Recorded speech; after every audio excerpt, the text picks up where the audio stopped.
je reprends du service. Du rap viril transforme les MC en verrine. Intouchable au micro, je cicatrice comme Wolverine. Maxon et K.E. patate de gorille. Si t'as encore rien vu, c'est normal. C'est que ton œil au beurre noir n'est pas guéri. Ouais, Escobar Maxon en direct de Black Ink Story. La picouse, elle est à pure. Pour rappeler, c'est de l'obèse. Deux roues éclateurs de pastèque. Lâche la télécommande, c'est pas un film, personne rembobine. T'as une dette, j'efface ton ardoise à l'hémoglobine. Escobar, ça va? Bah écoute, ça va, hein, tranquille. Hein. Depuis le temps. Ça fait 3 piges, je crois. Ouais. Qu'est-ce que tu as fait depuis ces dernières années? Je me suis reposé. Ouais. Beaucoup je de me suis repos. reposé un peu, quand même. Un peu de repos, un peu de remise en question et un peu de boulot aussi. Bah, le label, il s'appelle Makila Music. Donc, dans la langue, le lingala. Hein, voilà. Donc, Makila, c'est le sang. Musique. Musique sanglante. Donc, le concept du label, c'est toujours le rouge. Voilà. Donc, Red et business, pour dire que voilà, on revient dans les affaires. C'est tout. Et donc, tu reviens toujours avec une écriture assez sombre à l'écoute du projet? Ouais, sombre. C'est-à-dire que tu vas pas avec le dos de la cuillère, quoi. C'est-à-dire que tu as toujours ton avis tranché sur les choses, etc., quoi. Ouais, pas avec le dos de la cuillère. Toujours, on fait pas dans la dentelle. Toujours avec avec le côté tranchant du couteau. Hein. Voilà, on reste explicite. Qu'est-ce que je pourrais te dire de plus? Bah c'est moi, tu vois. C'est même pas une question de marque de fabrique ou quoi. C'est moi. Je sais pas faire autre chose. C'est comme ça que je vois les choses. C'est comme ça que je les fais. Et voilà, pour rien au monde, je changerai. C'est mon identité. C'est comme ça, c'est tout. J'avais vu dans une interview que tu disais que parfois, enfin aujourd'hui maintenant, des fois tu réfléchissais un peu plus à ce que tu mettais comme lyrics dans tes sons. Parce que tu avais une certaine, peut-être, tes responsabilités vis-à-vis du public ou peut-être de tes enfants ou des enfants qui peuvent écouter, etc., etc. Ouais, bah écoute, quand tu prends de l'âge, tu as des neveux qui commencent à écouter et ont des enfants, tout ça, tu vois. Tu sais, je veux dire, tu es obligé de justifier certaines punchlines, tout ça, expliquer. Et eux, étant donné leur âge, ne comprennent pas forcément les métaphores, tu vois. Donc on essaye un peu de mettre un peu d'eau dans l'essence, dans le vin, dans ce que tu veux, tu vois, dans tout ce qui est fort, et d'amener la chose autrement, mais sans qu'elle perde son efficacité, tu vois, sans que l'identité Escobar Maxon soit mise en péril. Donc toi, tu as la notion de je rappe quand même pour les gens. Non, je rappe pas pour les gens, attention. Tu fais pas partir de... Non, moi je rappe pour moi, voilà, et comme je te l'expliquais, j'essaie de faire attention, c'est par rapport à mon entourage, c'est pas par rapport aux gens. Voilà, moi, s'il fallait que je rappe par rapport aux gens, je serais dans la tendance d'aujourd'hui. En fait, quand je veux dire aux gens là, plus précisément, je m'explique que c'était plus par rapport à ton entourage. Ah, en fait. par rapport à mes... Donc ça influe quand même. Ça influe un peu, tu vois, c'est tout à fait normal, tu vois, ça influe, c'est comme je te l'expliquais, tu vois, avoir à s'expliquer, à justifier certains gros mots, tout ça auprès des gosses qui m'entourent, de ma famille, c'est devenu un peu relou, tu vois, donc on essaye de doser. T'as pas peur de, à force peut-être, avoir peut-être... Jamais. Être aseptisé après avoir une écriture jamais de la mort, jamais, jamais. Parce que tu restes quand même dans ta ligne directrice. Toujours dans ma ligne directrice. Mais tu essaies d'arrondir les angles de certaines façons. On essaie de limer un peu, tu vois, les angles un peu trop pointus pour que, justement, les enfants qui se pavanent autour de la table ne se prennent pas l'angle dans la tête, tu vois, que ça fasse le moins mal possible. Mais quoi qu'il arrive, ça fera toujours mal. Ouais, mais ça amortit un peu le choc, quoi. Amortir, c'est pas trop le mot, mais ils ont moins mal. Voilà, le but, c'est de faire moins mal aux moins de 6 ans, tu vois, parce que la génération d'aujourd'hui sont très très précoces, tu vois. Quand nous, on a commencé à avoir ne serait-ce que des beepers dans les fins des années 90, époque que tu peux pas connaître, hein. Si tu le dis. Donc, tu vois, aujourd'hui, tu as des gosses à l'école primaire qui ont des portables dans les poches, et ils font des choses que j'ai commencé à faire quand j'avais peut-être 14 ans, 15 ans, tu vois, c'est vraiment, tout va trop vite. Et c'est par rapport à ces marmots-là. Voilà. Mais plus ceux de mon entourage. D'accord. Et en écoutant le projet, on a remarqué qu'il n'y avait pas de featuring. Non. C'était une volonté Une volonté, de ta part. Bien sûr. Pourquoi? parce que je voulais veux que pas te les mélanger. gens me découvrent tel que je suis. Ils te connaissent Je voulais déjà, pas. je trouve que t'as sorti plein C'est de pas tout projets. le monde qui me connaît. C'est voilà, c'est comment je peux te dire ça. Je voulais que les gens me redécouvrent parce que musicalement parlant, j'ai essayé. Je pense que j'ai réussi à apporter un certain changement par rapport à mes habitudes. Et puis, au niveau de ma manière de poser, il y a quelques modifications qui ont été faites. Tu vois, je voulais que vraiment les gens se focalisent 100% sur moi. Je veux pas qu'on me sorte des phrases « Ah, voilà, tel morceau a fait du boucan, tel truc, parce qu'il y avait un tel. » Tu vois, Mais c'est moi, ça. je suis pas dans cette Mais optique-là est-ce que de revenir avec de l'aide. Est-ce que c'est pas un problème d'ego? Non. Dans le sens, revenir avec de l'aide, c'est pas forcément mal. Parce que si Non. tu fais un bon gros morceau Non. qui peut faire de l'impact, Non. pourquoi dire non? Parce que tu veux faire les choses seul, alors Non. que si tu le fais en collectif, Non, tu peux taper 2 fois plus fort. non, Mais pourquoi? C'est un mais problème parce d'ego? que c'est pas un problème d'ego. Bah, c'est un problème de quoi alors? Mais c'est un problème que j'avais envie que ça arrive comme ça. Mais si tu C'est peux pas un problème d'ego. Non, non. Qui te dit que un morceau que j'ai pas fait là dans Red Business, je vais peut-être faire un remix avec, je sais pas moi, 5 rappeurs. Peut-être. Ouais. Mais là, pour ce projet-là, qui en plus de ça, c'est un 9 titres. Ouais. Si je commence à le charger avec des featuring, on s'en Ouais, sort quand pas. tu dis un fait des featuring, c'est peut-être Tu vois un featuring comme ça, quoi. Ouah, mais comme non, c'est ça assez non. court et rapide, tu voulais. Non, Sans compter non, l'intro, ouais, non, on va dire non, 8. non. Ouais. Je voulais que les gens se focalisent sur moi. C'est pas un problème d'ego, mais je voulais vraiment arriver d'une autre manière. Pour moi, c'est comme je dis bien, hein, n'entendons rien de bizarre, ne cherchons pas. Hein. Pour moi, c'est j'efface le tableau, je recommence. Voilà. J'arrive propre, d'une autre manière, et je voulais arriver tout seul. D'accord. Voilà. Je serai jamais une star, juste une étoile filante. Ma carrière derrière une barrière, je viens pas pleurer devant et rigoler par derrière. C'est pas une volonté de ta part de devenir une star, ou parce que t'es réaliste sur tes chances de le devenir par rapport au stade actuel de ta carrière? Déjà, Ou t'avais. c'est déjà la question qu'il faut se poser. En réalité, c'est quelle est la définition d'une star? Quelle est ta définition d'une star? Moi j'ai la mienne, mais toi tu connais pas. Ouais, quelle est la définition, ma définition d'une star? Moi, je suis pas là pour être sous les projecteurs, tout ça, ça m'intéresse pas. Je sais très bien que le rap que je fais, la manière dont je le fais, c'est pas un truc qui va péter où tu vas me retrouver à faire des grands écarts, danse avec les stars ou je sais pas quoi, tu vois, émission de variété comme ça. Je suis dans un créneau où d'emblée, je sais que je suis dans la marge. Je me suis déjà fait à cette idée et ça me convient très bien, j'en ai rien à foutre. Pas forcément, parce que certes, on pouvait se dire ça, mais il y a des créneaux, il y a des rappeurs qui sont dans ton. Il y a des rappeurs qui récemment ont fait des bons succès, c'est-à-dire même commerciaux, et qui sont dans ton créneau aussi. Ils sont dans un rap assez sombre ou Tant mieux sale. pour eux, très bien. Appelle ça comme tu veux. Très donc, bien. Donc ça veut dire que c'est possible d'être à un niveau au-dessus. Je veux pas. Mais un artiste, logiquement, son Oui. but, c'est d'être écouté par le maximum de monde, Oui. sans perdre l'authenticité dans sa musique. Donc pourquoi Je ne suis pas d'accord. vouloir si tu perds pas l'authenticité? Non, j'ai pas dit que je ne voulais pas être écouté par un maximum de personnes. Ouais. Si même les extraterrestres m'écoutent, Ouais. tant mieux, c'est Ouais. très bien. Neptune, Mars et des galaxies lointaines qu'on n'a jamais trouvées pour le moment. Mais tu veux vois. pas quoi en fait? Pourquoi pas? Moi, le show business et compagnie, tout ça, tu vois, les lumières, les spots, les ha-ha-ha, voilà.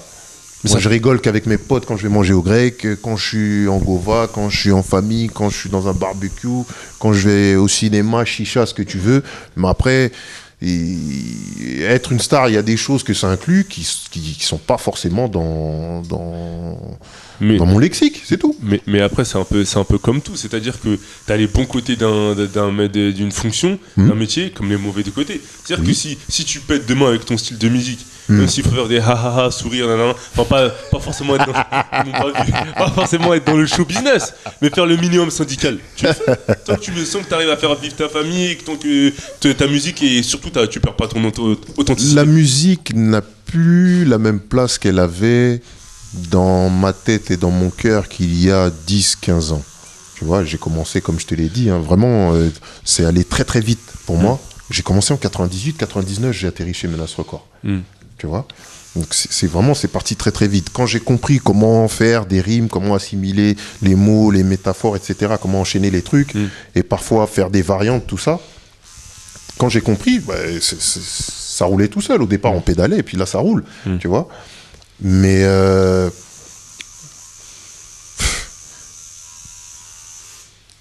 moi, aujourd'hui, ce que je veux, c'est faire de la musique comme je l'entends. Le reste, je m'en fous. J'ai pas besoin de la musique pour vivre. Sinon, je t'ai dit que je pesais 102 kilos. Mais j'en ferais peut-être 75. Tu vois ? Voilà, j'ai pas besoin de la musique pour vivre. Si ça peut m'apporter un plus, tant mieux. Si ça m'apporte pas... je veux dire, si j'en vis pas, c'est pas grave. Mais demain, si une maison de disques, elle te propose un gros contrat, c'est-à-dire après... Faut voir. Donc, tu la proposition, quand même. Faut voir. Et c'est de l'argent. Tu viens, tu me dis, voilà. Non, mais pas non, parce que il y a de l'argent sur la table. Oui, mais attends, non, parce Je dis oui, d'accord, mais je le prends. Mais quelles sont les conditions ? Oui, voilà, mais c'est des bonnes conditions. Parce qu'en fait, à t'entendre, t'as l'air un peu blasé de. Non, je suis pas blasé. Par rapport qu'il y a 10-15 ans, peut-être que t'as perdu, je sais pas, peut-être la flamme sur le truc, tu grandis, tu vieillis plutôt. Là, t'as d'autres trucs toi. T'as d'autres trucs à faire, etc. Parce que tu vieillis même, puisque, tu vois. En plus, tu réitères. J'étais obligé d'appuyer. Attends, je vais appuyer moi aussi tout à l'heure. Là. Ok, d'accord. Je vais lui passer le micro. Du ketchup sur ton visage. Non, mais tu sais, c'est comme tout. Ouais. Je veux dire, t'es passionné, mais au bout d'un moment, la flamme perd un peu d'intensité parce qu'il y a d'autres choses, des responsabilités, tout ça, qui font que tu peux pas, comme on dit, on n'a qu'un seul cœur, tu peux aimer qu'une seule personne, tu peux pas. Je veux dire, je peux pas me vouer aujourd'hui à 100% à la musique. Tu vois, c'est pas possible. T'es sur d'autres choses. Je suis sur d'autres choses et ça me plaît très bien. Moi, j'aime bien la façon dont ma vie fonctionne. Tu vois, c'est très bien comme ça. Maintenant, ce que je veux dire par là, pour conclure sur le sujet du game de l'exposition, d'Escobar Maxon et de l'exposition, tout ça, ma définition, moi, aujourd'hui, je fais ce que j'ai à faire, les gens ils aiment, tant mieux. Il y a des portes qui s'ouvrent toutes seules, tant mieux. S'il faut que je mette un coup de mon 47,5 sur une porte pour qu'elle s'ouvre, très bien, tu vois. Mais sinon, rien d'autre, tu vois. Faire le guignol, tout ça, j'aime bien rigoler, j'aime bien chambrer, tout ça, j'ai la joie de vivre, mais je sais aussi taper, tu vois. C'est pour ça que... il y a pas mal de choses qui m'énervent dans le game qui font que je ne pourrais pas, c'est pas, je sais pas, hein, là peut-être que je me fous des bâtons dans les roues ou quoi, je suis quelqu'un de très sociable, je suis pas non plus un imbécile, tu vois, le parfait couillon qui comprend rien du tout, mais il y a des choses qui se passent dans le jeu qui me plaisent pas. Et de loin, je préfère être confronté à toutes ces conneries-là. Quel genre de choses tu veux dire? L'ami. Non, mais ton top 3 des trucs qui... D'accord, je vais te donner ma carte bleue, le numéro, tu veux tout. Non, mais oui, non, mais pour savoir, parce que tu nous dis des choses qui te saoulent vraiment, tu vois, sans forcément citer, tu vois. Ouais. Non. Les trucs qui me saoulent, il y en a pas mal. Que ce soit au niveau des médias, au niveau de... T'as parlé des majors. Aujourd'hui, la vision, la façon dont le game évolue, tu vois, ça me plaît pas. Ça me plaît pas. Aujourd'hui, on est dans la facilité. La facilité, pardon. La facilité. Jusqu'à je t'invente des... Hein. J'avais compris. On est dans la facilité et plus personne ne fait d'efforts, que ce soit au niveau des rappeurs eux-mêmes, tu vois, qu'au niveau des médias. Comme je le disais dans les précédentes interviews, on est dans les chiffres, hein, dans les statistiques. Les gens, ils veulent plus savoir comment est-ce que le mec rappe. On veut connaître sa vie, on veut voir les vues. Donc c'est ça, on est dans les chiffres. On est dans le gala, voici, plus les statistiques. On n'est plus dans l'artistique. Donc ça c'est un truc qui me... En gros, chagrine pas, mais en gros, si tu vends, t'es super fort, et si tu vends pas, tu pues la merde, en gros. Le raccourci pris par les gens aujourd'hui, quoi. Ils sont un peu dans... C'est un peu la vision qu'ont les gens, tu vois. Et puis les internautes, enfin les gens qui écoutent et qui consomment rap français, peut-être la nouvelle génération, ils se cassent pas les couilles, ils connaissent même pas leur classique. Déjà, ça c'est grave. C'est très grave. Tu vois, quand il faut parler de tennis ou de football, ah oui, tu connais des joueurs, des sportifs d'une époque où tu n'étais même pas né. Tout le monde connaît Mohamed Ali, tu vois, Mike Tyson. Mais quand on commence à parler du rap français, déjà les mecs, ils y connaissent rien. Mais après, c'est parce que peut-être aussi, il n'y a pas eu forcément un travail de fond fait par les médias pour... Et par les rappeurs et aussi. Comment tu veux que les rappeurs parlent d'autres rappeurs qui étaient en place avant eux? Mais les rappeurs, ils écoutent du rap aussi. Ouais. Tu peux pas être, je sais pas moi. Oui, mais regarde, enfin... T'es écrivain, tu lis pas de livres, c'est bizarre.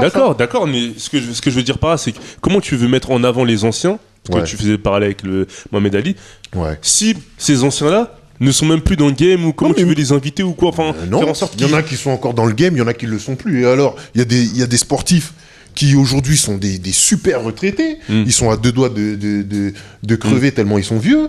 C'est même plus de la retraite. Ah mais ça c'est... Et voilà. Ce que je veux dire, c'est comment tu peux reprocher, entre guillemets, à un petit de 14 ans de pas connaître Lino, par exemple. Et tu écoutes du rap français. C'est très grave, ça. C'est pas très grave. Si. Il a 15 ans. Et alors? Et comment tu veux... C'est-à-dire que lui, c'est peut-être... Quand t'as 15 piges, tu vas en tôle. Pardon? Et alors? Je vais justifier ça par son âge. Non, mais justement, parce que, regarde, quand lui, il a 15 ans, c'est-à-dire que quand, je sais pas, je vais pas faire le calcul, en gros, quand il est né, et quand il a commencé à écouter du rap, je sais pas, vers 8-9 ans, Lino, il était déjà plus d'actu. Par exemple, je te donne un petit exemple. Et s'il n'y a pas de travail fait par les médias pour dire Lino, il a fait ça... Je suis tout à fait d'accord avec toi quand tu dis qu'effectivement, les médias doivent faire le boulot. Mais il faut qu'il y ait aussi une recherche. Les gens comment dirais-je, ils se contentent de ce qu'on leur donne. Surtout quand ce qu'on leur donne, c'est de la merde pralinée. Je suis désolé, quand il y a un rappeur, il vient, il te dit beat sur la tête, beat sur la tête, beat sur la tête. Elle est où la punchline? Nous, on fait ce qu'on a à faire. Mais si les médias, ils aiment la bite sur la tête, moi, je vais pas faire de la bite sur la tête, ça m'intéresse pas. Je suis pas homophobe, je m'en contre-branche. Chacun fait ce qu'il veut de ses fesses. Je vais prendre un exemple qui est concret, qui est réel. Mais je me suis rendu compte que quand j'étais dans certaines situations compliquées, dans la merde, pour pas dire, ceux qui m'ont tendu la main, c'était pas forcément des Renois. Mais je dis n'importe quoi, mais tu vois, je suis pas psychiatre ni psychologue pour sortir les gens de leur quotidien. C'est pas une question de psychiatre, ils rentrent chez eux après une journée de boulot. C'est pas une question de... Ça va, ta gueule là.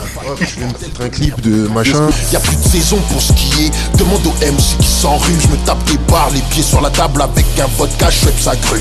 Tout le monde veut sauter pour du fric. La musique c'est Fear Factor, bordel de merde. Depuis quand Sarah Connor vient de tuer Terminator? Dirty Key,